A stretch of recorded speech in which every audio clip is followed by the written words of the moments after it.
I am in Jaisalmer, and what you see right behind me there is the Jaisalmer Fort. Now, the fort is one of the few fully fortified cities within the fort which are still completely preserved. It's one of its kind actually. The fort is pretty old. This was built back in the 12th century by King Jaisal, and that's how it got its name, Jaisalmer. And it's been a living place since then. Of course, over the years, the town expanded, and now that you see, the whole city actually most of the city is now outside, but the fort still continues to be the center of the town, and that's where the oldest things are. So we're just gonna walk around now and do the fort.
I am outside a Hanuman temple somewhere in the by-lanes of the fort of the Jaisalmer town.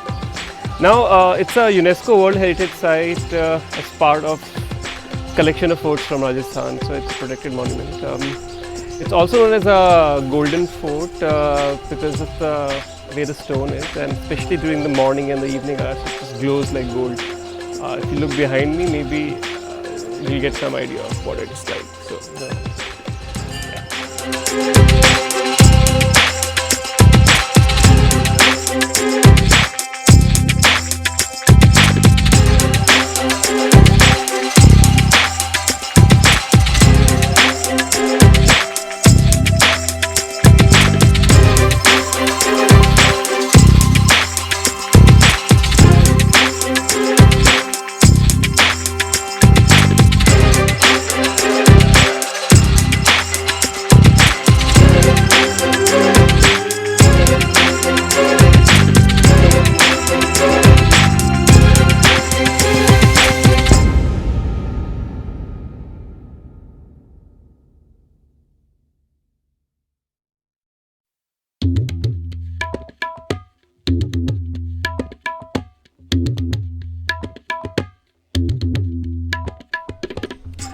What you see behind me is perhaps one of the most beautiful Jain temples you would see.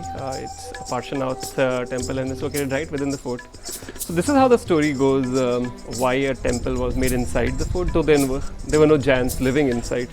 So back in the days, there used to be a lot of attacks, especially by the Muslim rulers in surrounding areas, and all Jain temples were actually outside the fort. So Jains were rich guys, and they're the main merchants in the area. So they reached out to the king and said, "We give you taxes for protection. What are you doing? Our temples are getting destroyed." So it was decided then to build a temple inside, and that's how this and a few other Jain temples were built. The Jains didn't really live; they kind of traveled around like travelers, wanderers, like across the world. But their place of worship was